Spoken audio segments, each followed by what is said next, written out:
the Praxis Core webinar. It is Saturday and we are live for Praxis Core. Come on into the room. I know a lot of you are watching me in the actual webinar, and so that is great. If you're watching me on social media and you would like the resources that come with this webinar, all you have to do is click the link in the description where it says get the resources for this webinar, and you will gain access to all of that. So everybody come on in, let me know that you can hear me and see me all right. I'm so glad to be with you today. We are doing Praxis Core, also referred to as Praxis 1, but the Praxis Core is a basic skills exam that many teachers have to take in the areas of reading, writing, which includes grammar, and math. And we're going to go through all of that today. So I'm really glad to be with you here. My name is Kathleen Jasper. And for the last 10 plus years, I've been helping teachers pass their certification exams. So today we are focusing on that Praxis Core exam. Many of you have to take that. All right, so Tasha and Red are in and you can see me and hear me. Perfect, wonderful. Now, if you are on Facebook or on YouTube, I am live there as well. And I believe I'm also live on LinkedIn. If you're watching me on social, in the link in the description, you can get the resources for this webinar. This webinar came with a free study guide. And if you're watching in the future, you already got it because in order to get the webinar, you had to put in your email. So if you're watching in the future, you already have the study guide. If you're watching on social media, you can get the free study guide by clicking the link in the description and you will be able to grab that. So Praxis Core required by, I think, like 26 states in the United States before teachers can become certified. There have been lots of people who reach out to us about the Praxis Core. It can be difficult. This is like an ACT or an SAT. I think the ACT and SAT is a little bit harder, but this does the same skills. They are basically 10th grade skills. The skills on this exam are the same skills 10th graders have to have in most states before students are given a standard diploma. So it is the position of most states in the United States regarding public education that teachers should have the same skills as a graduating senior in order to teach. And that makes sense. Now, where it gets a little dicey is that some of the math, maybe some of the grammar you haven't seen in 10 years, especially if you are a career changer. You haven't thought about, scatter plot graphs. You haven't thought about multiplying or dividing fractions in a very long time. And so you're going to have to go over those skills. So of course, I have a full study guide. This one's like 460 pages. You're getting a free study guide today. I do have more resources if you want them. And we are going to go over all of those skills. So let me just share screen really quickly and show you a little bit of where you can get some extra resources if you're interested. This is my website, KathleenJasper.com. And under our programs, if you click Praxis Core, that lists everything we have here. So we have the full study guide, which is all subtests. And then we have it broken up by individual subtests. I only recommend that you buy an individual subtest if you only need one. If you need two or more, buy the full because it's less expensive. So you can see here, we have the full study guide. Now, when you buy from our website, it is digital. This is emailed to you. And I do not recommend printing it out because it's 460 pages, okay? What I do recommend you do if you want a physical study guide is just click this link and it'll take you to Amazon. And you can buy the full study guide here. And it's way less expensive to buy the full study guide from Amazon than it is to print it out and waste all your ink and paper. Okay. So again, this is my website. I'm going to send you, after this webinar is over, I'm going to send you an email with an offer code and all kinds of resources, everything we talk about today. But I wanted you to know where you could find more than just the free study guide. This is a 460-page study guide. Now, if you are really struggling in any or all areas, you can also check out our online courses. Now, our online courses are very comprehensive. As you can see here, they come with the digital study guide. So you download the study guide inside the online course. And then I go through every single question. Here's a quiz, and you go through and you do all this. But then I explain every question in these videos here. So I write on my screen just like I do here, and I do that for every content category. The same thing for the writing. You can see here the writing. It has the study guide as well. You download the study guide here, and then you go through and I show you like all of the different skills. So you can see, you just click here and you can see that through adjective, adverbs. I go through noun agreement. Sometimes this grammar can be very difficult and it takes a lot to um, remember all that grammar. And then, of course, the reading as well. We have online tests there. And then I have videos explaining, all of the answers and things like that if you need help with that. Okay. So that's where we have all of our extra resources. Again, oh, geez. Physical study guide on Amazon, digital study guide on our website. And of course, the online courses come with the digital study guide. So don't buy both. If you buy the online course, you get everything. Okay. And then, of course, if you need just one subtest, you can buy just one online course, or you can buy just one section of the study guide digitally. We don't offer that physically on Amazon. And if you need two or more, don't buy two separate, buy the whole. It's less expensive that way. And then finally, one more thing. Oh, offer code is coming to you in an email, also in the chat.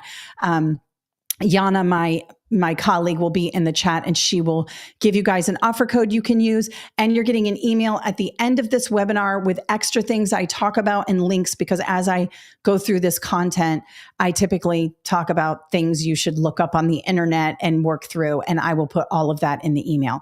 So even if you don't have the free study guide in front of you right this second,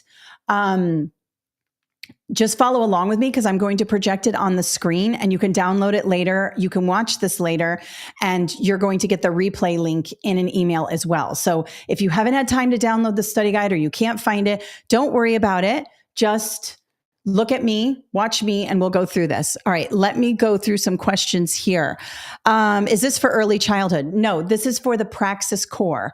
We have other webinars. Let me show you guys where we have other webinars. So if you're looking for early childhood, you can go to my website under free webinars and you just go down here. And I think I just did early childhood right here. You can get the replay by clicking this link here. Okay. We are doing the Praxis Core. So the Praxis Core is the basic skills test.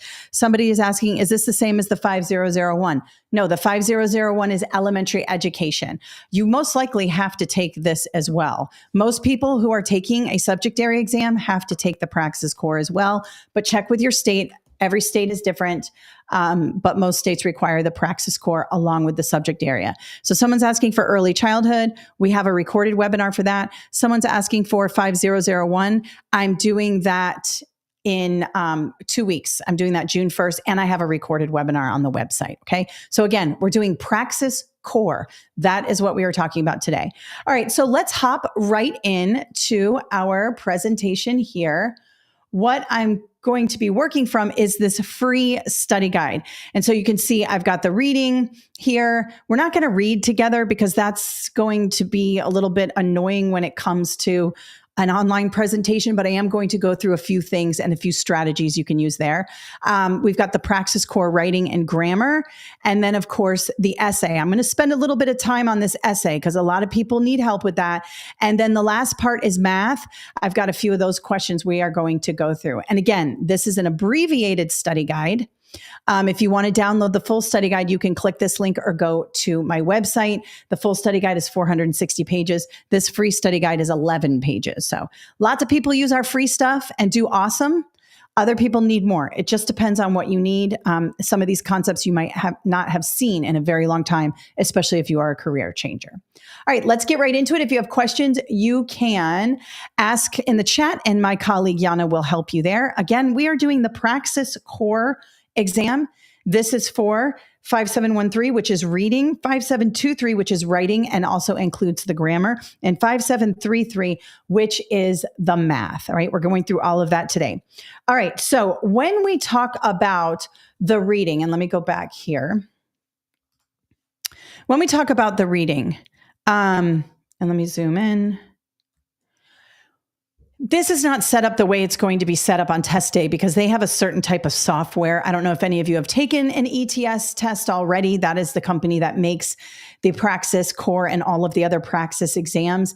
Typically, they'll have the passage on the left side over here, and then on the right side will be the questions. And when you click next, the passage will still be here if there are still questions. So for example, let's say this is the passage that you have to read, okay? And then that's going to be on the left side. And you will, if you need to scroll, you'll be able to scroll up and down on that left side of the screen. On the right side of the screen will be probably 1 to 2 questions at a time. It fills up the screen. When you click the next page, if you still have to work from that passage, it'll still be up. You'll be able to scroll. And instead of numbers 1 and 2, it'll be 3 and 4. One of the things I recommend doing before reading this entire passage is just clicking through the questions very quickly.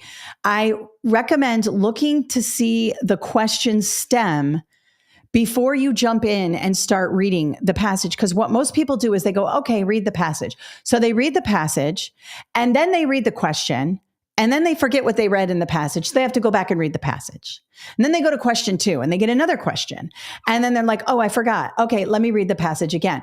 And it may stick the second time around, but even the third time, and let me know in the comments if you have experienced this, having to go back and reread the passage over and over again is time consuming. So what I recommend you do is just read the question stem for all the questions that you have for that passage. So click next, grab all those questions. You can write a little bit down on your scratch paper, and you do get scratch paper on this test, or you can just look at them, just get an idea, set the purpose for reading. As reading teachers, we do this with our students as well.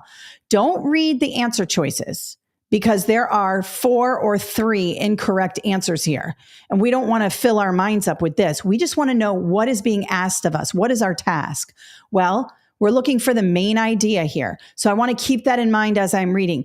There might be another one where, let's scroll down. Which of the following events was instrumental in shaping the success of Helen Keller? Okay, this is a key idea and details. This is not a main idea. This is like one little thing in the passage. There might be a date. There might be a name in the question stem. You're going to want to grab onto that before you start reading. Now, it doesn't mean you're going to be able to answer every question, before you read and all of that. You just want to set the purpose for reading. And then when you read, you'll start to go, oh, there's that answer. This is why Helen Keller was inspired or something. And you can jump out and grab that rather than reading the passage, then reading the question, then reading the passage again, then reading the next question, then reading the passage again. Too much time. Questions first, always, always, always. And you know that I always work backwards. If you've seen any of my videos, I consistently work backwards and it saves time. Now, most people love this strategy. Some people say, I don't like that. You don't have to do what I tell you to do. You can do whatever you want. I'm just saying I'm an expert in test prep. I'm an expert in assessment. And I know that by practicing this way with your study guide, don't adopt this on test day. Practice with your study guide and extra reading passages. Read the questions first, then read this. Don't read the answer choices. No, there's bad information here because there are incorrect answers. Just this, okay? And then collect those, jot a little something down on your scratch paper if you like to do that, or just get them in your head and then read. All right. That's all I'm going to do for the reading because I don't want to read to you online because that's super annoying. And I can think of a million other things you should be doing rather than reading online. Another thing you may want to think about in terms of the reading, if you struggle with reading, you should read more. That's how you get better at reading. Is to read more. And I know a lot of people don't want to do that. We want to scroll. We want to sit on TikTok. And I am guilty of it. I was on TikTok last night, probably for 2 hours, just relaxing, watching TikToks on watercolor. Okay. That's not going to help that's not going to help my reading skills. So put the phone down, read something in print, or you can read on your phone. It's okay to read digitally, but read more. And that will help you there. Okay. All right. So let's have a look at the second section, which is going to be the writing. Now, the writing is going to be grammar, like you see here, and actual essays that you have to write. So I'm going to just do 2 quick grammar questions so you can understand that. And then I'm going to show you how to work through the writing. And I have 3 examples of writing for you because I know a lot of you struggle with that. So we've just left the reading. We are now in 5723, which is the writing. Now, if you're taking the combined, I don't like the way that looks. Let me make this a little thicker. It hurts my eyes. It looks like it's weird. Sorry if you're seeing that as well. Let's see. 5. That's better. 723. Okay. Now, if you're taking the combined Praxis, it's a 5752, I think, or 5722. Anyway, it's the whole entire core together. It's the same as this. It's just that it's not broken up by subtests and you take it all at once. With this, you take it separately as subtests. It just depends on what state you're in. Some like to do it differently. All right. So let's have a look at this grammar. So the 5723 is broken up into grammar. Sorry for my ugly handwriting. And essays. There's actually 2 essays. Okay. We're going to work on this for a little while because I know you guys need help. And then I'm going to jump to the math and we'll be on the math. But let's just go over some grammar that you might see on the test. Okay. So I have my answer choices here. Can't do much there. Aunt Judy was happy to see that my mom was sitting with my sister and me. Okay. So A is was, B, it should be this, C, D, and E is no error. I don't know why that's not on there. It must have not come through when I was doing my thing, but a lot of times the letter will be under each underlined thing. All right. So A is asking us if we should change this was to were. Aunt Judy were happy to see that my mom was sitting with my sister and me? No. Okay. Now for B, mom here, that mom was sitting next to my sister and me. If we're using mom as a proper noun, it would be mom, capital M. But as soon as you put a my in front of it, my mom, it's a lowercase m. So B is out because it looks like it wants me to change my mom to mom. And if I do that, I need to make the M capitalized because you're using it as a proper noun. Okay. So C here, Aunt Judy was happy to see that my mom were sitting with my sister and me? No, doesn't make sense. And then D, Aunt Judy was happy to see that my mom was sitting with my sister and I. All right. A lot of people would choose D here. And here's why. It's called overcompensation. We have been taught, especially those of us who are a little bit older, in grammar, we say, my sister and I. Who's going to the party? My sister and I are going to the party. Mom, can Sheila and I go to the store? That's how we're supposed to talk, right? We're supposed to put the person in front of us and then we say I. But I is a subject pronoun. I belongs in the subject. So for example, that should be capital, sorry. If I were to say, my sister and I went to the store. That is right. Because if I take out my sister, I would say I went to the store, right? Makes sense. Because I is a subject pronoun and it belongs in the subject. And my sister and I is the subject of this sentence. And I'm using it properly because I put the person first, then I, because that's how you properly do it. You don't say me and my sister. You don't say my sister and me went to the store. Her and I went to the store. Ooh, absolutely not her and I. No, she and I. She went to the store, not her went to the store. That drives me crazy. Sorry, I'm a bit of a grammar snob. But when we're talking about the direct object, as we are talking about here with me, and we took out my sister, would you say my mom was sitting with I?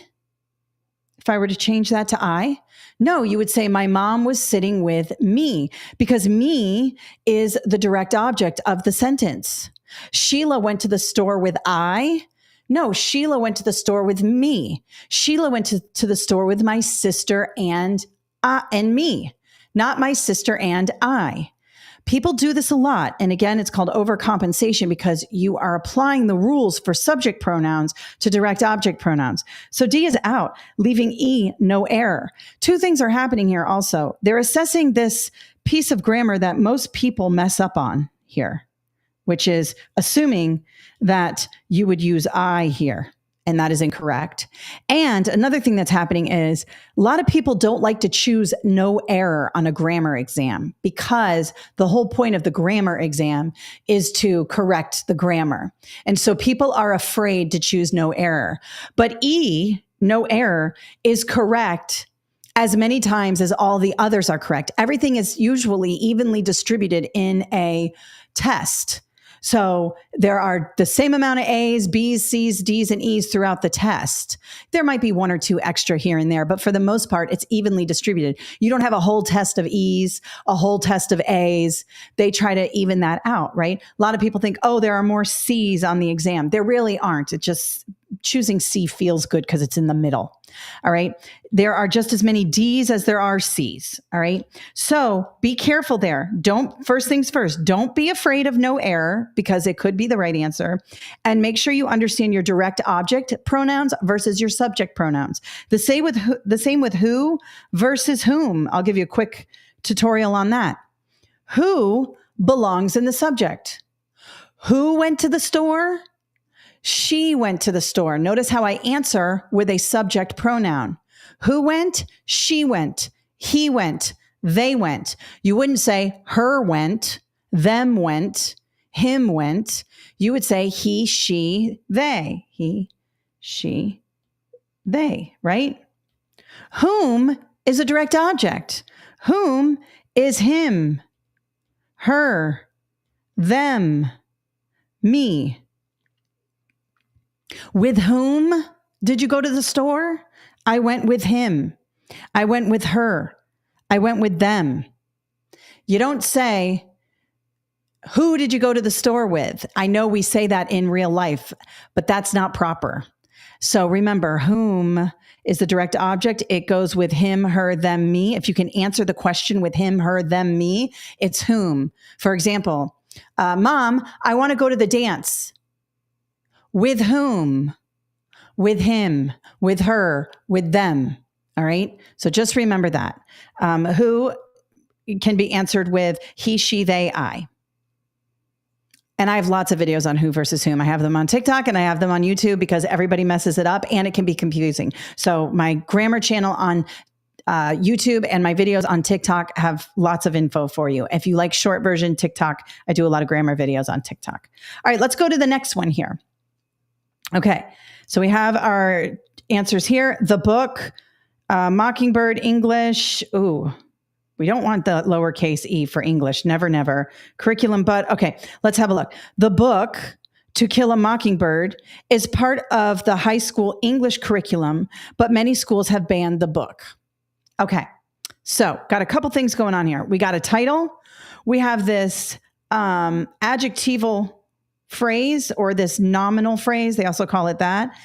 We have no error here. We've got a coordinating conjunction here. A lot going on. All right, let's have a look. The book, To Kill a Mockingbird. This is incorrect. You don't use a colon this way. You use a colon to separate an independent clause and a list, or an independent clause and a description. But on the left side of the colon has to be an independent clause. And the book is not an independent clause. An independent clause contains a subject and a predicate and is a complete thought. So for example, let me do one with the list here, all right? I went to the store and bought a ton of items. Could I put that as a sentence? I went to the store and bought a ton of items. Yes, I could put a period there and it could stand on its own. But maybe I want to list the items. So my independent clause would be, I went to the store and bought a ton of items, colon, clothes, electronics, and books. Notice that the list is parallel as well. It's all plural verbs: clothes, electronics, and books.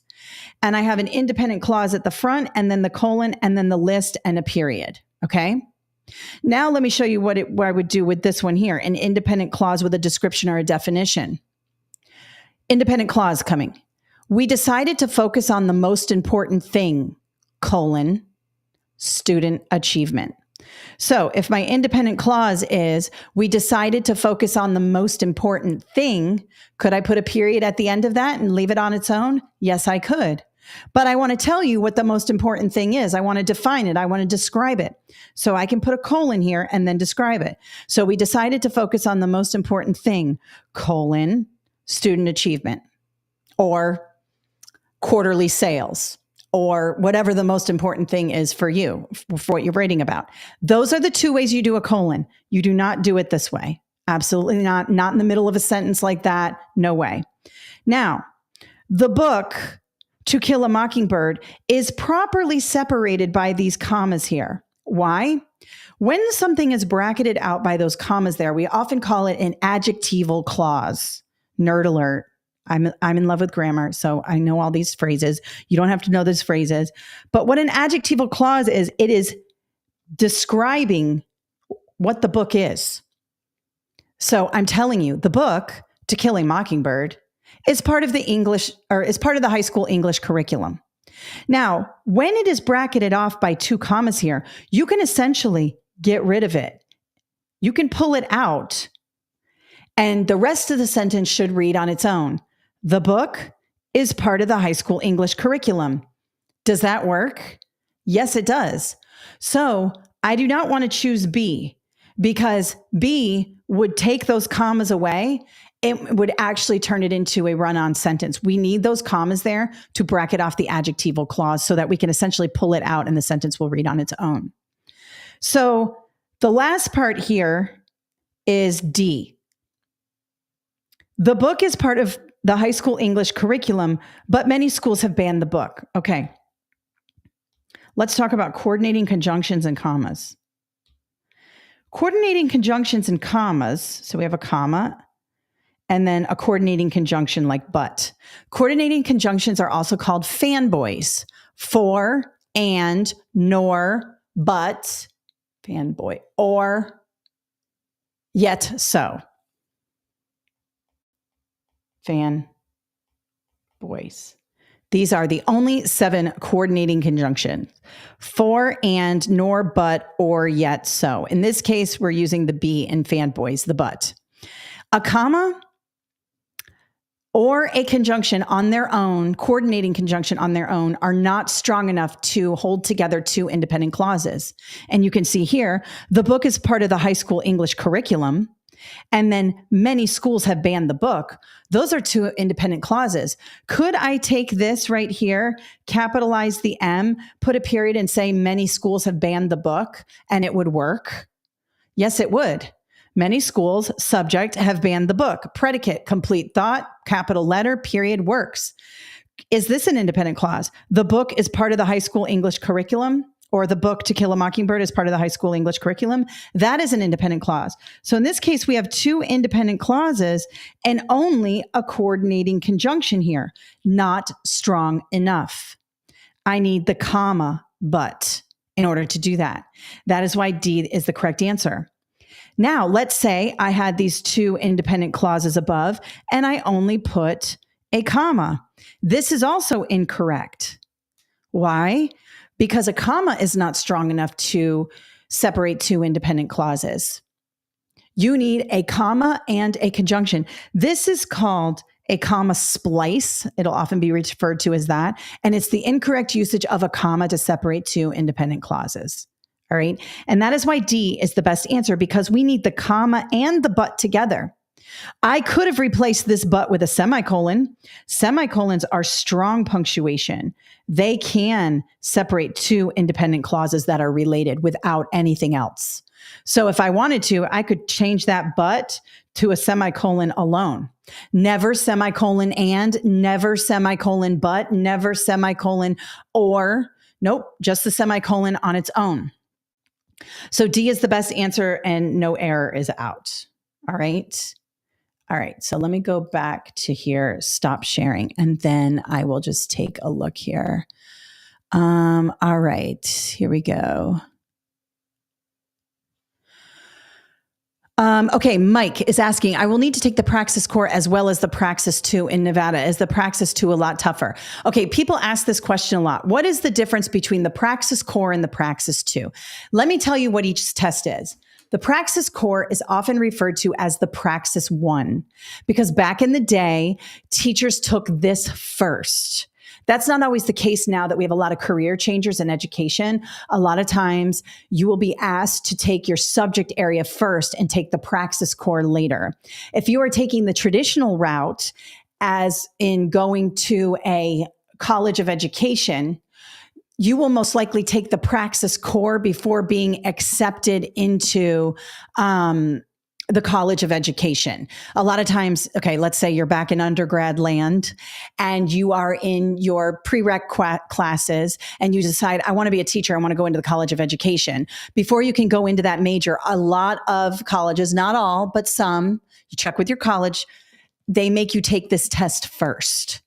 Then you go in and you do your classes, and then before you graduate, you take your subject area exam. And a lot of you are asking about the 5001 or the 7813. I have information for all of it on my website. This is the subject area exam and is specific to your subject, meaning if you want to become an elementary education teacher, you take the elementary education test. If you want to be a middle school math teacher, you take the middle school math test. Now, people ask all the time, and one more thing, the subject area exam is referred to as the Praxis 2 because traditionally you took that second, but not all the time. Okay. What's the difference between Praxis Core Basic Skills and the GACE General Admissions? Nothing. It's the same test. This is the GACE. It's just that Georgia likes to say it has its own test, but it's the same test. The specs are identical. The general admissions for Georgia and this test are identical. I have a GACE book, but I recommend getting this one because it's more updated than the GACE. It's the same, totally the same. Okay. So that is the difference. Now, asking the question, which one's harder? It depends. It depends. Obviously, the middle school math test is much harder than the math on this because the middle school math test has some stuff that is, there's some slope intercept and things like that on the middle school math that is a little tougher. But if you're and the elementary math is kind of tough too. The elementary math in here is tough as well. But like, you know, the high school math, way harder than this because there's trig in it and there's calculus in it, and you won't have that here. It just depends. A lot of people struggle with the core because it is asking you things you haven't thought of in a long time. All right. So, all right. I see a lot of people asking for different tests. We're focusing on the Praxis Core. You can go to my website and check out all the resources I have. Some of you are looking for the reading 090. I have the teaching reading 5205, and that will help you with that. Okay. All right. So somebody else said, thank you so much for the breakdown. This is very helpful as I prepare. Yeah, the English is hard. The grammar, if you haven't been thinking about prepositional phrases and adjectival phrases, you're like, what are you talking about? I don't remember any of this. And a lot of people go by the way we speak and say, oh, that sounds right. Don't do that because we speak very poorly and we don't follow proper grammar. And so you want to make sure that you are, going with what's in the book. And I have tons of grammar videos in the online course for sure. But if you want to keep it on the cheap and you don't want to buy the online course, that's fine. You can go to my YouTube and piece together some videos there. Okay. All right. Sarah, I have failed the writing 4 times. Okay. So Mindy, thank you for being honest. That is awesome. Okay. Definitely go through the grammar in here. Now let's talk about the writing task because I think that people really struggle with the writing task. And I added a little thing to the writing today that we're going to look at. Okay, so let's talk about that really quickly. Let me share my screen. Now we're going to do the writing. All right. There are 2 essays on this test that you have to do. The first is, and it could be given you could get the argumentative essay first or the source-based essay first. I don't know. I have not been in to take this exam, but this is, it doesn't matter which one you get first, okay? So you want to give yourself a little bit of time here. And the way you're going to give yourself some time is to keep it simple, and you're going to go to the task first, all right? So let's talk about this argumentative essay. This one, you just have some blanketed statement, and you have to determine if you agree or disagree. That's why they call it the argumentative essay, all right? Now, here is the prompt, but basically, I want you to go to the task first on any writing task. Find out, just like I told you in the reading, figure out what the question stem is. For the writing, figure out what your task is before you start even thinking about this, okay? So it says here, discuss to the extent which you agree or disagree with this point of view. Support your position with specific reasons and examples from your own experience, observations, or reading. Notice it says examples from your own experience. You can use first-person narrative here if you want.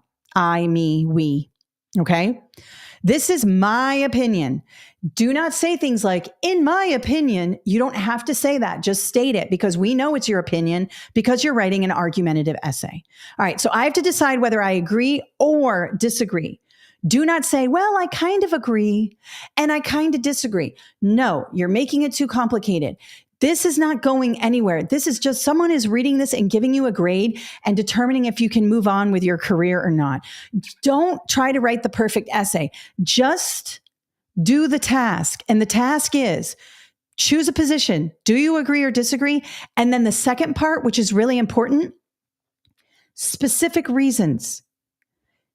Be specific. I'm going to show you a quick kind of technique to do that. All right, here we go.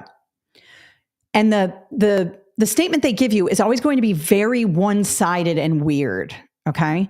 Here we go. The only important criterion by which to judge a prospective teacher is his or her ability to get along with students. Okay. Now, I am sure many people would agree with this and disagree. Getting along with students, building relationships with students is probably one of the most important things you can do, because without that relationship, learning doesn't really take place. It could still, but you might be one of those people where you could really talk about how important relationship building is. And you could talk about your personal experience of your kindergarten teacher who built a relationship with the students and was able to teach in such a way, blah, blah, blah, whatever. Okay, then you would agree. Or maybe you're one of those people who disagree, because it's not about whether or not students like you. It's about whether or not you can teach the material. Now, notice I took two very different positions. If I agree, I'm saying it's about relationship building. And someone reading my essay might go, yeah, that's true. Relationship building is very important. When I said disagree, I didn't say relationship building. I said whether I'm liked by the students. Notice that my position shifts because I'm trying to get my point across. All right. Now, I'm going to take the disagree on here because I do believe that there are other important criteria by which to judge a prospective teacher. I do think relationship building is at the top, but I also think content knowledge and being able to be an expert in the classroom is very, very important. Content knowledge is very, very important. Classroom management is super important. So I do not think that this is the only criteria. This right here is giving me a disagree feeling, all right? But you can choose either one. There is no right or wrong answer. What you need are specifics to back up what you are saying. All right, so let's have a look at that. Now, what are some reasons why I would believe this? Why do I disagree? I'm just going to write them up here. You can use your scratch paper to do this. Well, I disagree because content knowledge is important. All right. And also being able to deliver lessons is very, very important.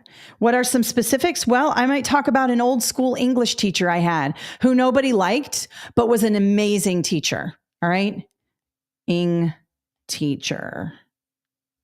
All right. I've got it in my head. I've jotted a little bit of information down. You do not have to take forever to map it out, but I kind of know what I'm going to be talking about here. I've got a specific detail here. Now what I can do is draft my essay. All right, so the first thing we're going to do is when I write my essay, I do not want to write the intro first. I want to just go right into the details. Why? Because it's so much easier to write the details first.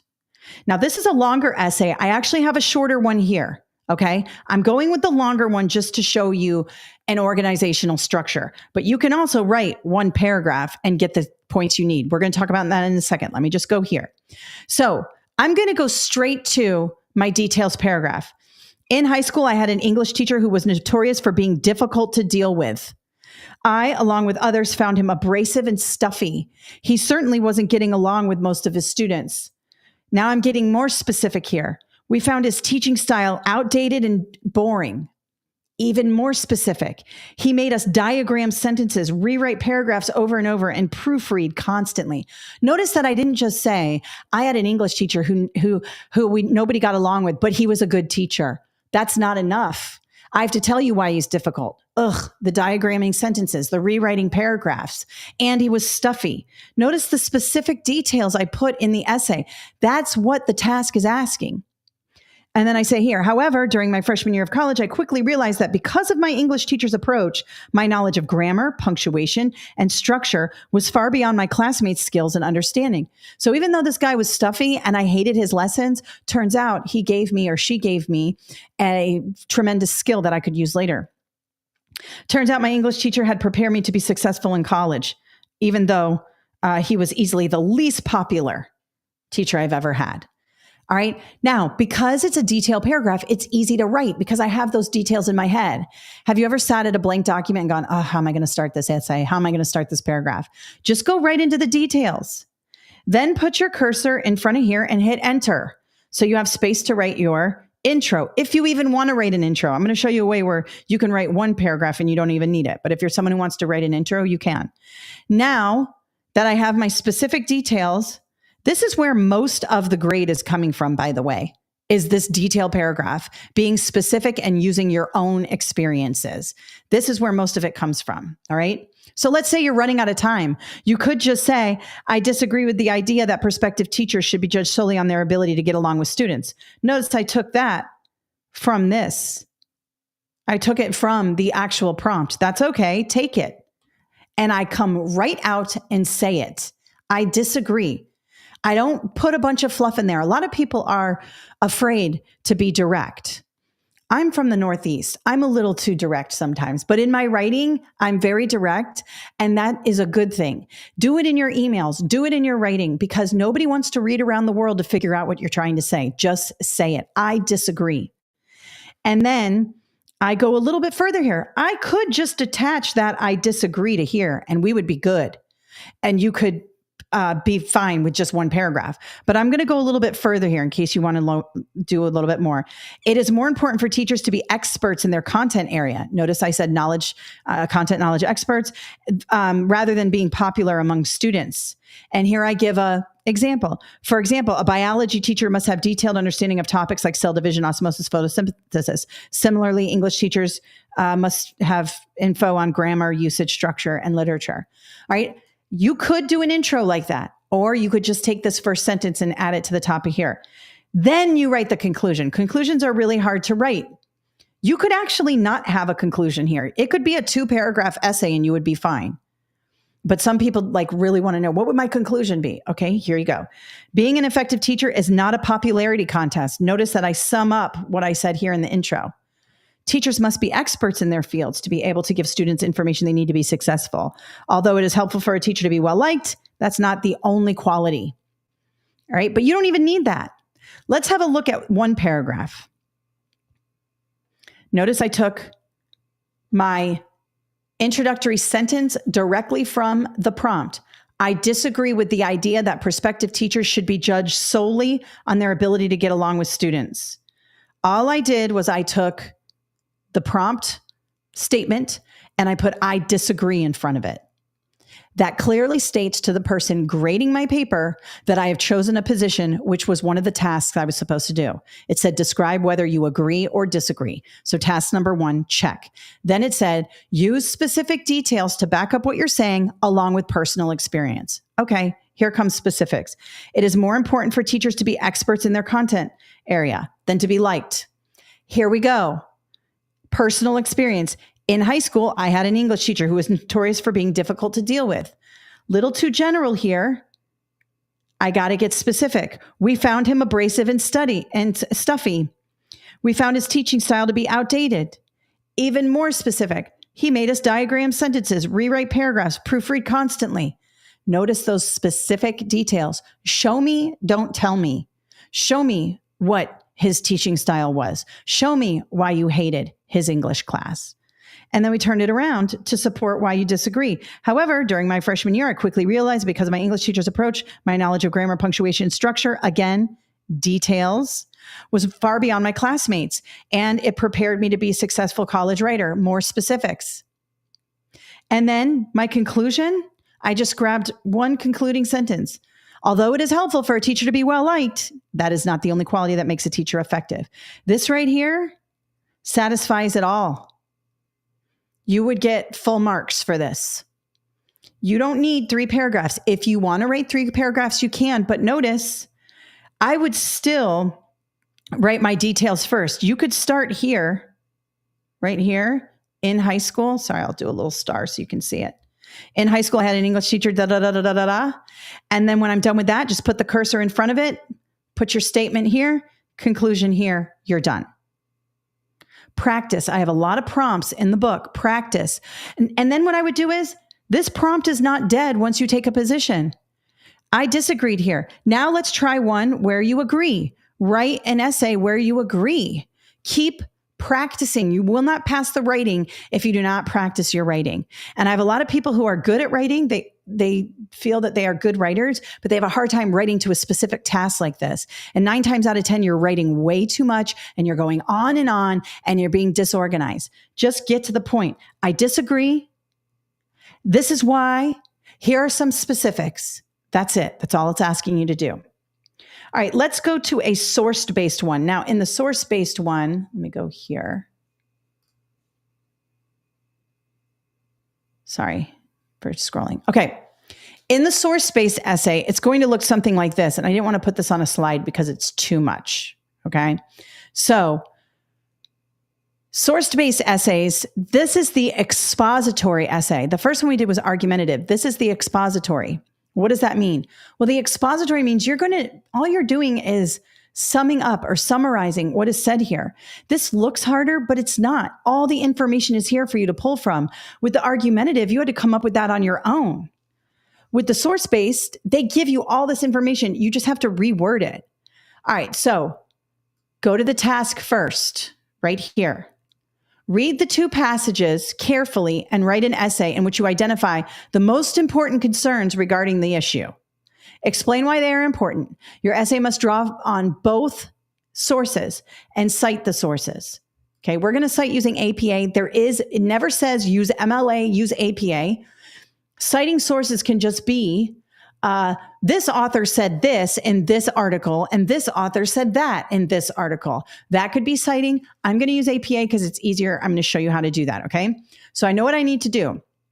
I'm basically going to sum up both things and describe each one. All right, then I have this right here. Let me zoom in. I have this right here. This is I'll highlight it. This is the prompt before you read the actual sources. Artificial intelligence is progressing rapidly. While science fiction portrays AI as robots with human-like characteristics, AI can encompass anything from Google search algorithms to autonomous weapons. Many people believe that AI is not malevolent because it is not likely to exhibit human emotions. However, others fear that AI will become conscious and destroy us all.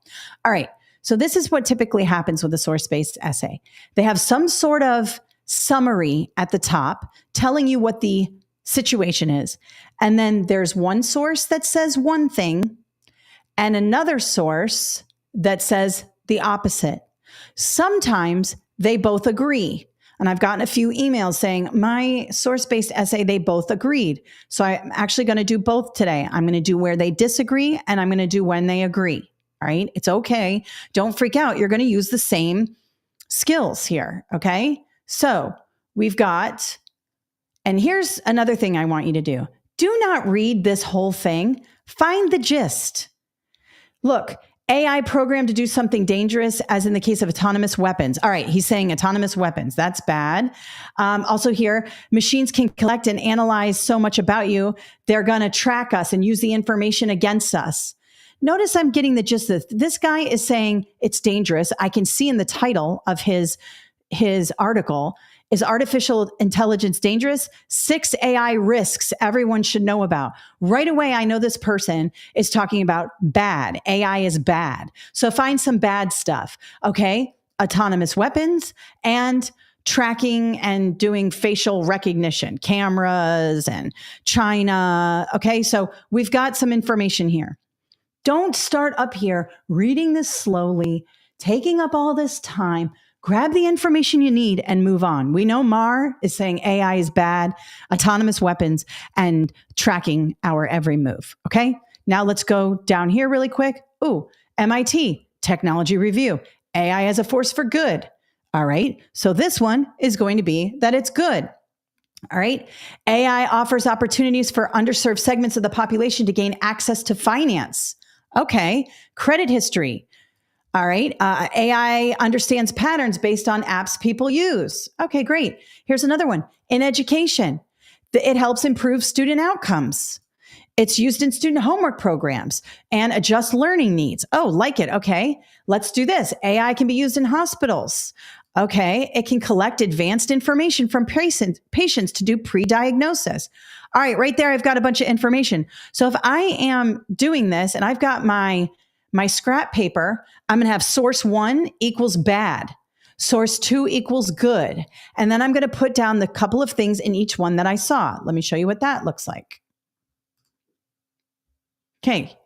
This is what I typed it out for you here. So because my handwriting is not so great, but if you were working with your own particular scratch paper, then you would have this in front of you. On one side of the scratch paper, Mar, AI is bad. MIT, AI is good. And I might even put, let me go here.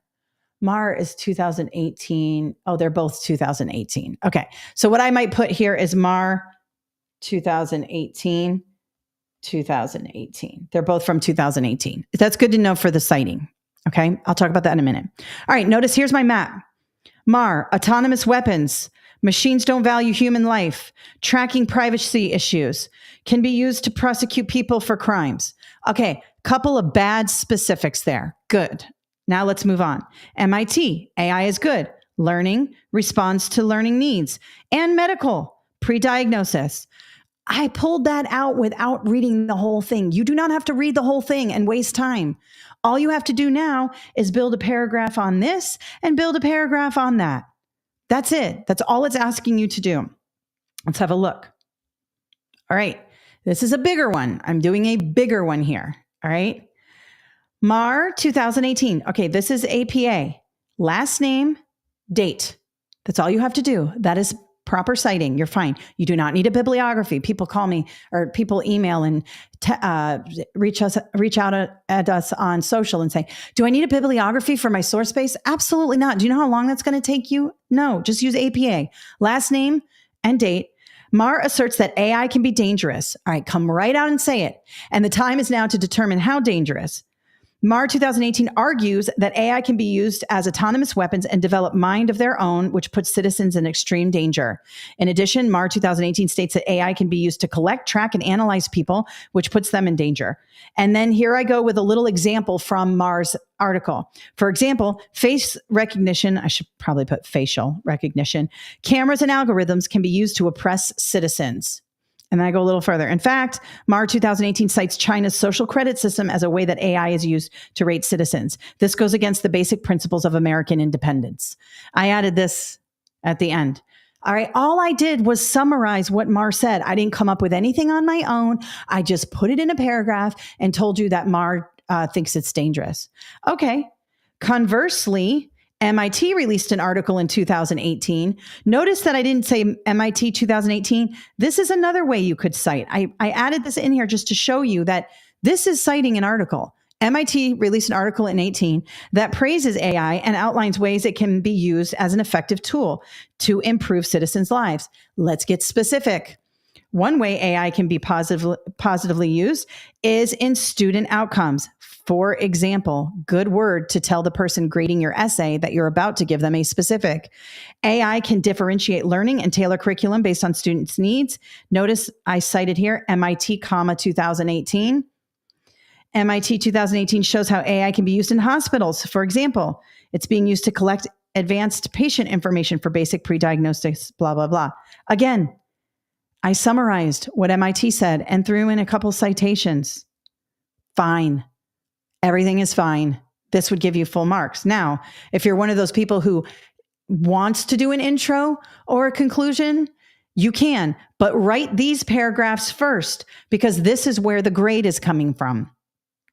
You are being graded on this. This is a summary of both articles, and you're giving specifics from each article. This right here would be fine. If you ran out of time and you don't have time for an intro or a conclusion, hit submit. Well, proof, and then hit submit and you're good to go. Here's what a bigger one would look like if you had time. All right, these are the same as I just read, so I'm not going to read those. I already wrote those. Let's go up here. Now, this I took from the prompt, that first little piece of the prompt that talked about AI. Artificial intelligence is advancing rapidly. The technology has enabled people to do their jobs more quickly and efficiently, but there are concerns. Some believe it's dangerous. The debate about AI as a tool for good or evil is ongoing. And then I have the conclusion here. The benefits and concerns around AI are just heating up. This technology is developing more every day, yada, yada. This is my conclusion. But you don't even need it. You just need this. All it did was ask you to summarize. It never said write an intro. It never said write a conclusion. All right. Now let's see what one paragraph would look like. All right. So I would start writing here. 2018 asserts, and then I put in all the stuff that I already told you. It's dangerous. It's got autonomous weapons. It puts citizens at risk. It can be used to collect and track people's faces. All right. Then I put here, conversely, MIT released an article that praised it. And then I put it here, hospitals. Did I put in, it doesn't look like I put in the learning. I left out the learning, but you could put in the learning there, and it collects advanced pre-diagnosis data. AI is integrated into people's lives. You must decide whether to weigh the pros and cons. Here's the concluding sentence. Here's the intro, the debate. It's ongoing. This guy says this. MIT says this. The debate's still ongoing. This right here would give you full marks. You've done everything you're supposed to do. You've summarized both sources. You've cited it properly. You have an intro sentence and a concluding sentence. This would be totally fine. Okay? So that works. Now you might say, well, what if both of them say it's good? I didn't rewrite the sources, but let's say they both say it's good. Let's say Mar said AI is good for business. MIT said it's good for learning and medical. All you have to do is summarize why Mar thinks it's good and why MIT thinks it's good. We already know why MIT thinks it's good. I already told you that. Let's talk about Mar. Let's say Mar thinks AI is great for business because it automates routine tasks, which leaves more time for interacting with people, employees and clients. And Mar thinks that AI is good because it processes large volumes of data without making any mistakes. That's good. Okay. So both of them say it's good. That doesn't change the approach. Here we go. My intro sentence is going to be that it's all good. There is much excitement about the capabilities with new AI tools present in different domains. Remember, the different domains is MIT is saying learning and medical. Mar is saying business. Mar 2018 asserts that AI benefits businesses by automating mundane tasks, leaving more time for humans to interact with employees and clients. Nice specific detail. Let's do another one. Mar 2018 also describes how AI can process large amounts of data more efficiently than humans. Here we go, which reduces costly errors. Okay, great. Professors at MIT agree that AI is beneficial, not just for business. So I say that they agree, but not for business, for everyone. MIT released an article in 2018 that praised how AI is used in some hospitals to improve patient outcomes. And then I give an example here. According to Mar and MIT, AI is here to help humans improve in all aspects of life. It doesn't matter if they agree or disagree. You're just summarizing them. So don't let it throw you off. Just say, Mar agrees because of this, and MIT also agrees, but for a different reason. That's it. And again, one paragraph will get you all the points you need. You do not need an 8-paragraph essay to do well. In fact, I would say that the person grading your essay dies a little bit on the inside if they see too much writing. English teachers out there know what I'm talking about. We get a lot of long, terrible writing. So, okay, let me go back to, we're about to do math right now. Mike T, are these essay questions, hang on, everything's moving. Are these essay questions to determine if you know? I'm not sure what that means. The subject or can formulate a response. Okay, I think what you're asking is, are the essay questions like, do you have to have outside knowledge? You do not have to have outside knowledge to understand or to do these essay questions. You can do them with the information they give you. So that is important. You don't. I don't need to know anything about artificial intelligence. I got it from the MIT and Mar article. They're going to give you the information. And the argumentative is going to be on a subject that most people could probably discuss. Okay. How many paragraphs are they looking for? They do not say. There is no paragraph limit. Please understand that. I just showed you how you could write 3, 4, 1. It doesn't matter. It's asking you to do 2 things. For argumentative, state your position and then give specific examples as to why you have your position. That's all it's asking you. It's not saying 3 paragraphs, 5 paragraphs. The same with the source-based. Never once did it say it wants 5 paragraphs. It said, write, summarize.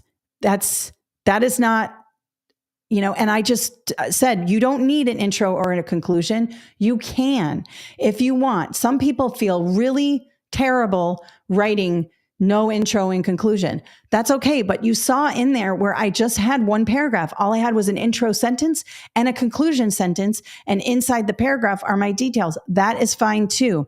You just must, for the argumentative, choose a position and then choose specific details on how you are going to support that position. For the source-based, you're summarizing both positions. That's it. You don't have to have all this fancy stuff. So bottom line, it is advised not to read the full passage ever. Okay, Mike, listen, you can, but what I don't want you to do is spend too much time in there trying to figure out all the nuances. First, figure out, if we're talking about source-based, first figure out if they agree or disagree. All right, grab your scratch paper, put a line down the middle, agree, disagree. Mar doesn't like AI. MIT likes AI. And then quickly grab a few details of why Mar dislikes it and why MIT likes it. Now, you can read more in there. You're going to have to see what's going on. But I'm just saying, starting from the top of the article and reading for 15 minutes is not the way to do this. Skim it, grab the information you need, and get to writing. Okay. Ruth, these tips are amazing. Thank you. Awesome, Ruth. I'm glad. I think you can rewatch it. Yes, if you want to go back and rewatch my process for the writing, because some people are asking questions that I answered, and I'm thinking you might be coming in a little late, and that's totally fine. Rewatch it because I go through that you do not have to have 5 paragraphs for. In fact, death to the 5-paragraph essay. I hate that formula. You don't need it. If you're teaching English, death to the 5-paragraph essay. It's good to get your point across in a concise manner, okay? And you want to make sure you don't run out of time. You want to be able to proof. And that's another thing. People say, oh, I didn't have a chance to write my conclusion. You're not being graded on your conclusion. You're not going to lose enough points in your conclusion to tank you for your details. Now, if your details aren't good and you're not specific enough, then you could tank. Now, listen, remember, you can't just say, MIT thinks AI is bad. Or no, MIT was good. MIT thinks AI is great for citizens and it should be used everywhere. Not enough. Where? Hospitals, learning, patient pre-diagnosis. Notice I use those specific details. That's what's going to get you the passing score, the specifics. Show me, don't tell me. Okay, to sum it up, I don't need to have an extra. No, you do not need to have an intro or conclusion, but you can if you have time. But what I want you to focus on are the details. That's where you're getting the grade. Okay. All right. Keep practicing. Now, listen, I have a lot of writing prompts in here. I have like 10 argumentative and I think like 5 source-based. I can't remember exactly. But remember, you can rewrite them different ways. You can go into, speaking of AI, I love AI. I use it constantly. You can go into ChatGPT and say, give me 2 articles on something, maybe anything, student attendance, where one article agrees and one article disagrees on the importance of student attendance. And ChatGPT will generate you 2 articles and you can practice using that. There's so many ways to use ChatGPT. You could say, write me 2 articles on artificial intelligence, one that thinks it's good and one that thinks it's bad. And then you can grab those 2, put them up on your screen and start to write to that. Choose any topic you want and you can use all of that. All right. No, Mike T, math is now. I'm going into math right now. Okay. So I spent a lot of time on the writing because people really need it. Now let's go to the math. All right. So let me share my entire screen here with you. Okay. So now we're moving into the math. I'm going to jump around a little bit. I do not have time to go through all the math questions. Oh, how I love doing math live online. It's the greatest ever. I love making mistakes in my videos because people are like, you made a mistake. Okay, I'm going to try not to make any math mistakes, but sometimes it happens. All right, let's have a look at number 8 in your free study guide that came with this, okay? So here we go. This right here shows me I'm going to need to do a proportion. On this exam, you are going to be able to solve a lot of these with proportions, okay? So let's read this. This is number 8. A model of a statue measures 8 inches wide by 6 inches tall. Okay, a model of a statue. The scale of inches to feet used to make the statue is a ratio of 2:5. What is the height of the actual statue? There's a couple things going on in this word problem. First, we know we're looking at ratios, so we are going to need to set up a proportion. I go over this pretty extensively in the course and also in the book. Proportions are great. I love them. When we talk about proportions, we want to talk about matchy, meaning whatever I put on the top has to be the same on both sides. Whatever I put on the bottom has to be the same on both sides. So in this case, we're doing inches to feet. So I'm going to put inches on the top, feet on the bottom, inches on the top, feet on the bottom. Inches over feet equals inches over feet. I could also do feet over inches equals feet over inches. It doesn't matter, but I cannot do inches over feet equals feet over inches. You will not get the right answer. So in this case, I'm going to do inches over feet equals inches over feet. It's asking the height. All right, well, the scale of inches to feet is 2 inches for every 5 feet, 2/5. That's the scale. Well then, how do I figure out how high or how tall? I only need to use this 6 inches here. This 8 inches is thrown in to throw you off. This is the width. I don't want the width. I want the height, how tall it is. How tall is it on the model? It's 6 inches. How tall is it in real life? I don't know. That's where my X goes. When we are using proportions, we're trying to find the 4th thing we need. They give us 3 things. I need the 4th. The 3 things are, I know how many inches to feet. 1, 2. And I know how many inches the height is. 3. But now I need to figure out how tall it is. The 4th. That's the X. To figure this out, I'm just going to cross multiply and solve. And I get 2x equals 30. Divide by 2, x equals 15. 15 feet in real life. That looks like an 18. Let me fix that. Sorry. Okay. That's how you do that. Set it up. Be careful of extra information. We don't need the width. This is extra. Okay. Let's go to the next one. This is number 9. 64 of 320 teachers in a district responded that they wanted to work on Saturday before school started so they could trade the day for a duty day during the school year. If there are 6,420 teachers in the district, predict how many teachers in the district want to work on a Saturday. This is another proportion question. They're giving us a little bit of the population.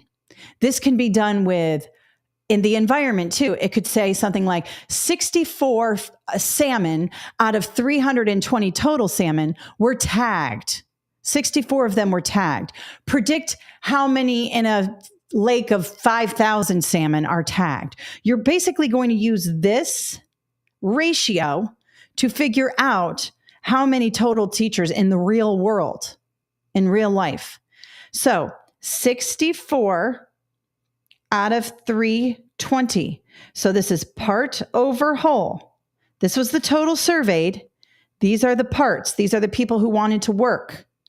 Equals, I'm not sure how many in total in real life, but I know there are 6,420 teachers total in the district. Part over whole equals part over whole, or part over total equals part over total. Either one, it will work. Now I need to cross multiply and solve. And I get 320x equals, I got to use my calculator for this. And you do get an on-screen calculator for this. 64 times 6420 equals 410,880. Now I need to find x. Divide by 320. Divide by 320. And I get 1,284 teachers. 1,284 teachers out of 6,420 want to work that duty, or want to work so they get an extra duty day.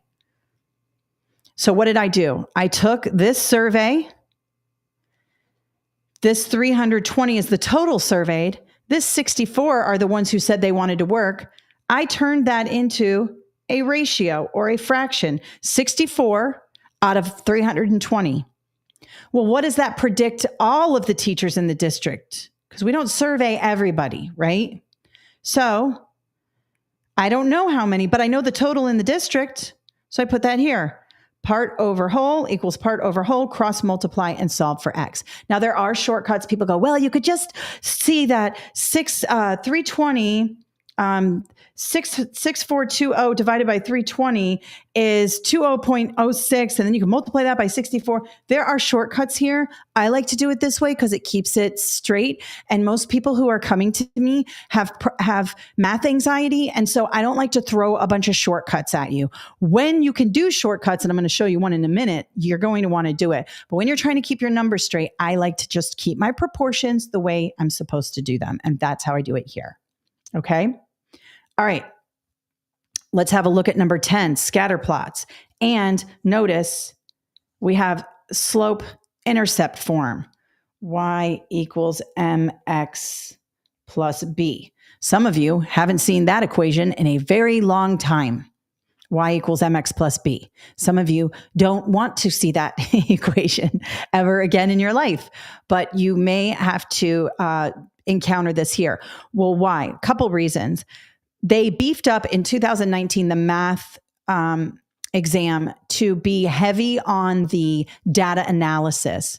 And so you will see scatter plot graphs like this, all right? Scatter plot graphs are a bunch of dots moving in a direction showing a correlation, all right? In this case, right away, I can see that these lines are showing a trend going up, right? That's important. This is going to give you a shortcut. All right. So if I'm using this y equals mx plus b, m is slope. So this 2 is the slope, this negative 2 is the slope, this 1/2 is the slope, this 1/2 is the slope, and this negative 1/2 is the slope. Well, right away, I can eliminate e and B. Why? Because it's -2 and -1/2.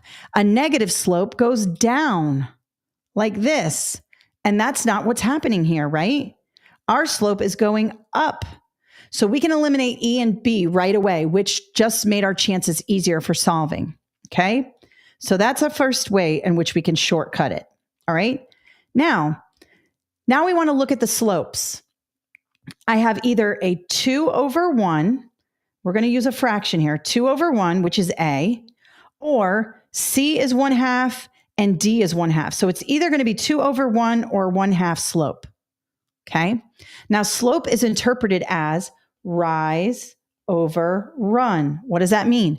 We go up first, over next, up then over, or down. If this were negative, we would go down then over, down then over. Okay.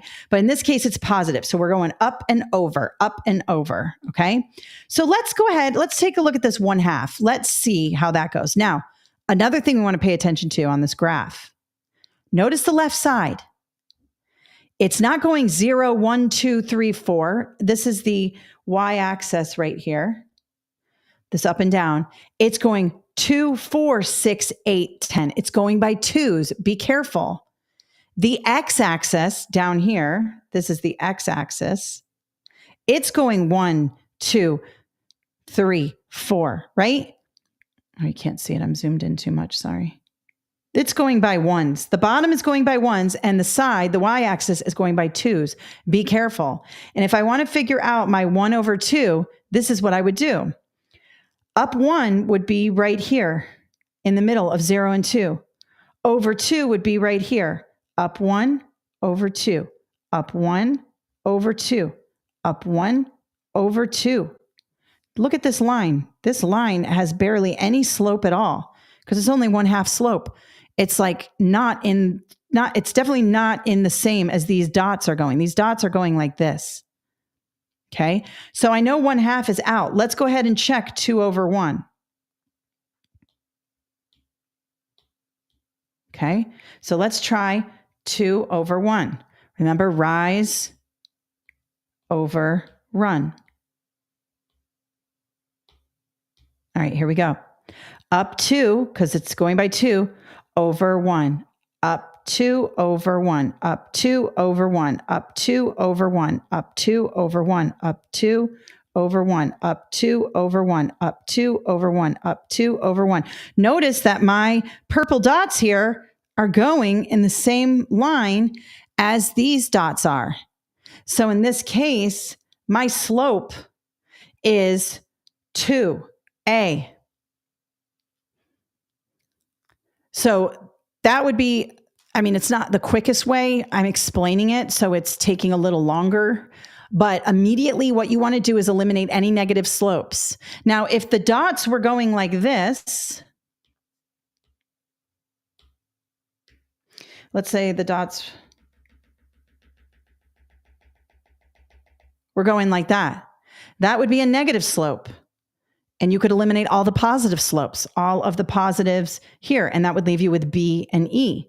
And then you would have to do -2/1. So you would go down 2/1, down 2/1, down 2/1, down 2. So this would be a -2/1 slope. Notice that it's going down. All right. So that's how you can have a look at it. And then you might say, well, what about this last unit here? 0.461. Okay, this is where it starts on the y-axis. You really don't need to know this for the test. I'm trying to give you shortcuts. 9 times out of 10, you can figure this out with the slope alone. And you know what? A lot of times, they will give you like all negative slopes and there will only be one positive slope, which you could have eliminated all of them. Sometimes they just want you to know that this is a positive correlation, that this is dots moving in a positive slope. And so all of them will be negative except for one. And you don't even have to figure out anything else. Grab that positive and move on. In this case, I made it a little bit more difficult for you because I was trying to make it more difficult on the study guide than on the real test so that it's easier on test day for you. But let's say maybe that there were two 2/1 slopes here. So you couldn't eliminate it just by finding the slope. Well, and maybe you're looking at 6 versus 0.04 here. Well, this is where it starts on the y-axis. The y-axis is here. If the line started at 6, it would start up here. It would be like this because it starts at 6.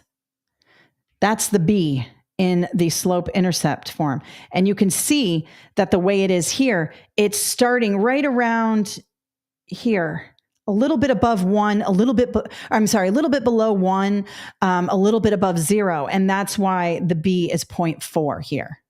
All right. But you probably will not have to know that.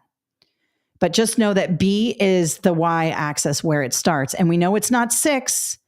And we know it's not, well, this one is close here. This 1 and 0.4 are close. But this 1/2 slope disqualifies it because the 1/2 slope made the line go like this and it wasn't in the same trajectory.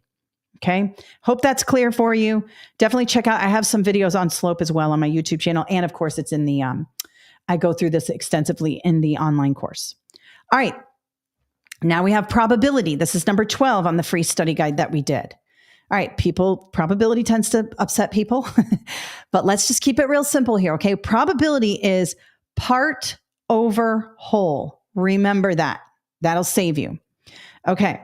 So we have a paper bag contains 6 red squares, some yellow squares, and 8 blue squares.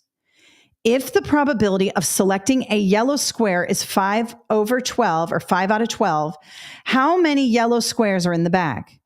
Okay, great. They're asking us about yellow, and we don't know how many yellow squares. That's the one where it says some yellow squares. But I do have a few things here. I have this, which is the probability, which is also a ratio, just like it was in the statue. Remember the statue problem we just did?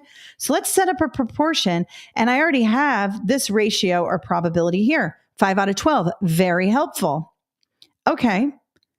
So what is the whole here? Well, I have 6, and this is part over whole equals part over whole. Remember, matchy, matchy. Okay. So let's figure out what the whole is here. Well, I have 6 and 8 and some yellow. Well, what's 6 plus 8? 14. And I don't know how many yellow, so I'm going to make that X. 14 plus the remaining yellow is going to give me my whole. That's everything in the bag. Notice that 5/12 is the reduced fraction. I can figure that out now because 14 is bigger than 12. So this X is going to make this denominator much bigger than 12. So 5 out of 12 is the reduced fraction. Okay. Now, how many yellow? Again, I don't know. So yellow represents, I could put, you know what? Let me make it a Y. Let me make it easier on you. Sorry. We're looking for yellow. How many yellow out of the total? Well, we know 6 plus 8 plus yellow equals the total. Now I can cross multiply and solve just like I did before. Let's cross multiply. 12W equals, cross multiply here, 5 times 14 plus Y. Make sure you distribute. This is not 5 times 14 plus Y. It's 5 times 14. It's 5 times Y. We have to distribute. So I get 12Y equals 70 plus 5Y, because this is 5 times the quantity, 14 plus Y.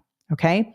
Now let's subtract 5 here, 5Y to get the Y's on one side and the other numbers on the other. And I get 7Y equals 70. Looks like it's setting up to be nice and easy here. Divide by 7, Y equals 10. There are 10 yellows. Well, let's check it. Let's just be careful. I would just grab this and go, but let's check it to make sure. 6 plus 10 plus 8 equals, what do we have? 24. 24 is the whole, and 10 is the yellow here, right? Because we figured out this 10. What's 10 24ths reduced? 5/12. Works. D is the answer. All right, let's have a look at number 13. Choose all of the following that are equivalent to the expression 4a squared. Little algebra here. This is actually about expressions. Remember, expressions do not have an equal sign. Equations do have an equal sign. In this case, we need all the expressions that are equal to 4a squared. This is going to test your ability to combine like terms and what the rules are. All right. So let's have a look at this first one here. This is not 4a squared. This is just 4a. You're not multiplying the a's. You're adding them. 2a plus 2a will give you 4a's. No, we're not selecting that. That's not 4a squared. Let's have a look at this one. 4a times a. Yes, a times a is a squared. This is 4a squared. So the second one, we'll make this a, b, c, d, e. Okay. All right. 6a to the third minus 2a. Nope. We're subtracting here. We can't combine them at all. This has to stay exactly the way it is because we have a subtraction sign there, not a multiplication or division sign. So we cannot combine any further because we have a to the third and we have a to the 1 here. And we can't combine with addition or subtraction. So C is out. Let's have a look at D. I'm going to write it a little bit bigger. 8a to the fourth, 2a squared. Yes. How does this become 4a? Well, what's 8 divided by 2? 4. When we divide exponents, we subtract them. What is 4 minus 2? 2. This is 4a squared. Yes, D is it. And then E, 3a squared plus a squared. This is actually a 1a squared. Be careful. We are not combining the exponents here. The base is a squared. Has to stay the same because this is an addition sign. If this were a multiplication sign, this would be a to the fourth, but it's not. It's an addition sign. This is, what's 3 plus 4? I'm sorry. What's 3 plus 1? 4. But the a's have to stay the same. A squared. The last one is it. Yes, indeed. Because we're combining like terms. A squared is a like term with the other a squared. So all we're adding is the beginning variables or the beginning numbers. Okay. And that would be 4a squared. So B, D, and E are all equivalent to 4a squared. Okay. This type of problem is where you are definitely going to be able to do quick shortcuts. Most of you who are stressed out about algebra will sit here and freak out about this, and I understand why. One mistake that I always make doing this, and this is why I always work backwards, sometimes I go straight to the word problem. I don't pay any attention to the answer choices, and I'm in the zone of math, and I keep trying to solve. And it's not asking you to solve. It's asking you to choose the equation. I've done that so many times on a math test where I'm like, wait, there's no answer to this. Why am I? And then I look at the answer choice. I'm like, oh, I don't have to solve it. I just have to pick an equation or an inequality in this case. So let's have a look here. Notice we have less than or equal to, greater than or equal to, greater than or equal to, or less than. Pay attention to those. There might be a cue in the question where we can eliminate some of these quickly. Let's have a look. If shirts cost $30 and pants cost $48 and John has $300 to spend, which answer choice represents how many shirts and pants he can buy? Okay, right away. I want to look at the inequality signs here.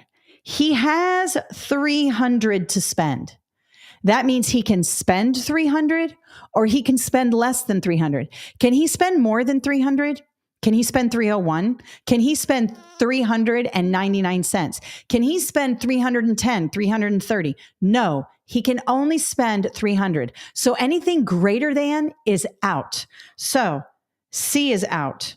D is out, leaving A, B, and E. Okay. So can he spend 300? Yes. So he can spend equal to 300 and he can spend less than. So it's not just a less than sign as in A and E. I need this less than or equal to sign. B. 9 times out of 10 on these, when you're dealing with an inequality, they're testing your test taker strategies. Think like a test maker, not a test taker. Go to the answer choices first. Notice you have inequalities and then say, Let's see if I can eliminate any. And you notice there's only one less than or equal to. That would stick out to me just because I know a lot about testing, and I'd probably be like, that's probably going to be the one. And it is when we evaluate this sentence here. 300 to spend. I can spend 300 equal to or less than. Less than or equal to, B is the answer. Did not have to do anything else. All right, and the last one, geometry. Okay. Couple things I want you to remember when you see stuff like this. When you see like a little triangle and angles and all that, I want you to remember that complementary angles equal 90 degrees, supplementary angles equal 180 degrees, and triangles equal 180 degrees. This is very important. Okay? What are supplementary angles? Just really quickly. Supplementary angles are these two angles here. X plus 10 and whatever this angle here is a supplementary angle because it equals 180. A straight line, I'll put that up here too. Straight line equals 180. Okay? So supplementary angles equal 180. However, complementary angles, so this angle A and this angle B together are complementary angles. They equal 90. Well, how do I know that? Well, this is 90 degrees, not because it looks like it's 90 degrees, but because this says it's 90 degrees here. Now, all of this is going to help us solve this problem. And you could solve it many different ways, but what I like to do is right away, I see a triangle here, right here. And it is a right triangle, which helps me a lot. So what does a triangle equal? 180. So I have one angle of the triangle is 90. I have another angle is 40. What does that equal? 130. Well, if a triangle equals 180, I need to take 130 from 180 and I get 50. This little angle up in here is 50 degrees. Now I can use my complementary angles because I know that this is a right angle. Well, 50 plus what equals 90? 50 plus 40. You can also see how opposite angles equal each other as well. So 40 is on the other side of that 50 because complementary angles, oops, sorry. There we go. Okay. 40 is right here. Now, another thing you need to know, vertical angles are equal. These two angles are equal, and these two angles are equal to one another. So in this case, this angle here and the 40 are equal. X plus 10 equals 40. Minus 10, X equals 30. Now, there are a bunch of other ways you could have done this. Now that we have found that this is a 50, you could have also known that opposite angles, 40 over here and 40 over here, would be equal. There's all kinds of different ways to do this. I like to zero in. I always remember complementary angles are 90, supplementary angles are 180, and triangles are 180. Right away, I saw that triangle and I was able to get that 50. Then I got the complementary angle. Then I got the vertical angles. Okay. But there's lots of ways you can do it. Look at this. Let me show you another way. Let's say you forget that vertical angles are equal. Okay, that's okay. But you remembered the triangle. Okay, here's the 50. We got the 40 here. Well, isn't this a supplementary angle right here? This straight line. So 40 plus, sorry, try that again. Get that off there. 40 plus X equals 180. I'm trying to find, it's hard with these graphs. Sorry, guys. It keeps putting it back. Don't put it back. There we go. I'm trying to find this angle here. Okay. So that line equals 180. Well, if 40 is on one side of it, we're trying to find this. Minus 40, and I get 140, x equals 140. That's over here. Well, now these two are supplementary angles. X plus 10 plus 140 equals 180. X plus 150 equals 180. X equals 30.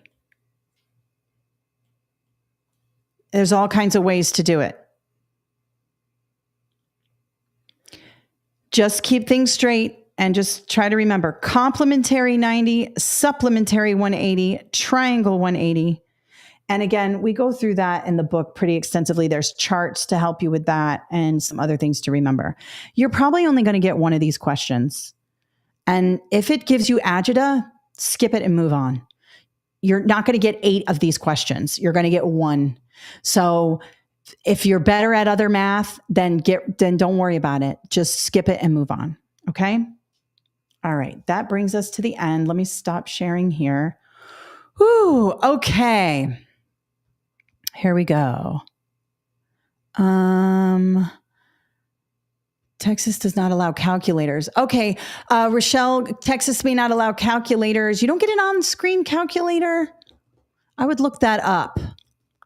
But if you don't need a calculator for any of these. And I would also say this about the math.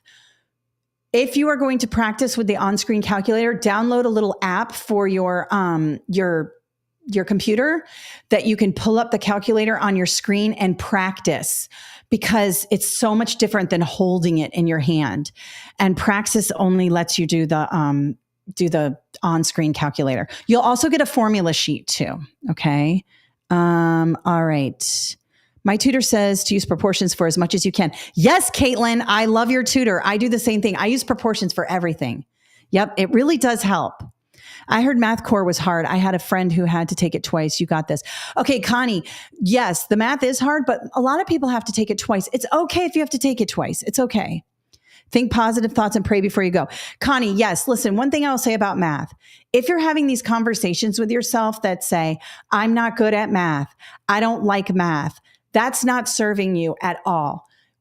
I'm not good at math yet. I'm practicing my math and I'm becoming better. Please try to be nice to yourself. Treat yourself the way you treat your students. Okay? Because if your student came to you and said, I'm not good at reading or I'm not good at math, you would say, yes, you are. You just need practice.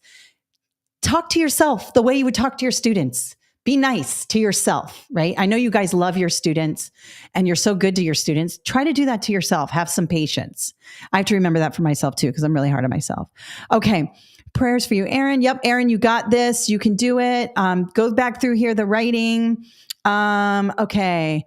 Is it better to skip or guess? Mike T, good question.